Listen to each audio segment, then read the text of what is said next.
Hello friends, আমি সুস্মিতা। তোমরা সবাই কেমন আছো? আশা করি ভালো আছো। আমার নতুন ব্লগে তোমাদের স্বাগত। আজকে ব্লগটা শুরু করেছিলাম মন্দিরে গেছি, সেই ব্লগই তোমাদের সাথে আজকে শেয়ার করলাম।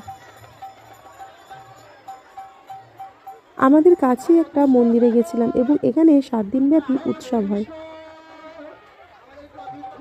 এবং লাস্টের আগের দিন এখানে প্রচুর পরিমাণে বাতাসা ছেটানো হয়। দেখো কেমন বাতাসা ছেটাচ্ছে আর প্রচুর ভিড় হয়েছে।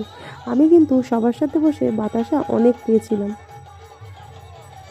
আর বাতাসা এত ছিটাচ্ছিল যে মাথায় এসে পড়ছিল, তাই পরে আমাকে ওড়না বাঁধতে হয়েছিল মাথার মধ্যে। আর ঠিক মন্দিরের পাশেই বিশাল বড় একটা মাঠ আছে, সেখানেও প্রচুর মেলা বসেছে এবং মেলায় গেলে আমরা যেটা খাই ভাপা পিঠে, যেহেতু আমাদের ভাপা পিঠে বাড়িতে বানাতে নেই, সেহেতু মেলায় গেলেই এটা কিন্তু আমরা খাই। তোমাদের ব্লগটা কেমন লাগলো জানিও, ভালো লাগলে লাইক কমেন্ট শেয়ার করে দিও।